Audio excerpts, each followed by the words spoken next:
অম্বুবাচী শুধু একটি ধর্মীয় উৎসব নয়, এটি প্রকৃতি, মাতৃত্ব এবং সৃষ্টিশক্তির প্রতি গভীর শ্রদ্ধার প্রতীক।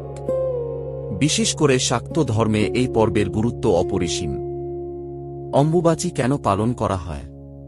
অম্বু অর্থ জল এবং বাচী অর্থ প্রকাশ বা উদ্ভব। প্রাচীন বিশ্বাস অনুযায়ী এই সময় পৃথিবী মাতা ঋতুমতী হন। যেমন একজন নারী মাতৃত্বের শক্তির প্রতীক, তেমনি পৃথিবীও সমস্ত জীবের জননী। শাস্ত্র মতে এই কয়েকদিন প্রকৃতি নিজের সৃষ্টিশক্তিকে নবায়ন করে।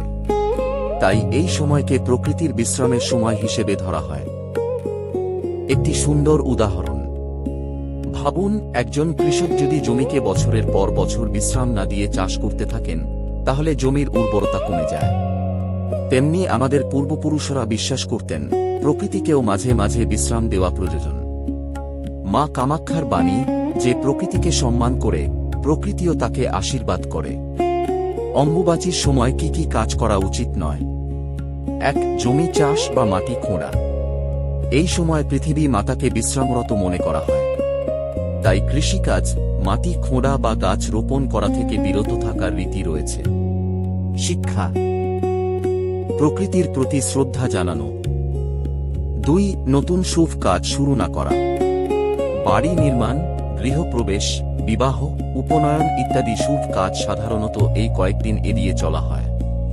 শিক্ষা, সব কাজেরই একটি শুভ সময় থাকে। ৩. মন্দিরে নিয়মিত পূজা বন্ধ রাখা। অনেক শক্তিপীঠে এই সময় দেবীর নিয়মিত দর্শন ও পূজা সাময়িকভাবে বন্ধ থাকে।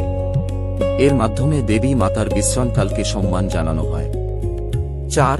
গাছপালা কাটা। অনেক স্থানে এই সময় গাছ কাটা বা অপ্রয়োজনীয়ভাবে উদ্ভিদ নষ্ট করা অশুভ বলে মনে করা হয়। শিক্ষা, প্রকৃতিকে রক্ষা করাও এক ধরনের পূজা। কেমনভাবে অম্বুবাচী পালন করা হয়? ১. জপ ও ধ্যান। অনেক ভক্ত এই সময় মা শক্তির নাম জপ, ধ্যান এবং মন্ত্রপাঠ করেন। ২. সংযম পালন। সাধকরা অনেক সময় নিরামিষ আহার গ্রহণ করেন এবং সংযমী জীবনযাপন করেন। ৩. মা কামাক্ষার আরাধনা।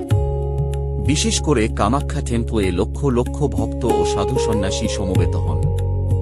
অম্বুবাচী শেষ হলে মন্দির পুনরায় খুলে দেওয়া হয় এবং ভক্তদের মধ্যে প্রসাদ বিতরণ করা হয়। ৪. আত্মবিশ্লেষণ। এই কয়েকদিনকে অনেকে নিজের ভুল ত্রুটি নিয়ে ভাবার এবং আধ্যাত্মিক উন্নতির সময় হিসেবে গ্রহণ করেন।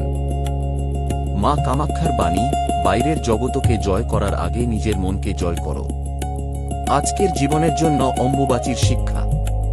অম্বুবাচী আমাদের শেখায় প্রকৃতিকে সম্মান করতে, নারীত্ব ও মাতৃত্বকে শ্রদ্ধা করতে, জীবনে মাঝে মাঝে থেমে আত্মবিশ্লেষণ করতে, সংযম ও ধৈর্যের মূল্য বুঝতে। অম্বুবাচী কোনো কুসংস্কার নয়, বরং প্রকৃতি, নারীশক্তি এবং সৃষ্টির প্রতি কৃতজ্ঞতা প্রকাশের এক গভীর আধ্যাত্মিক পর্ব। মা কামাক্ষার বাণী, আমি শুধু মন্দিরে নই, আমি আছি প্রকৃতির প্রতিটি কণায়। যে প্রকৃতিকে ভালোবাসে, সেই আমার প্রকৃত ভক্ত।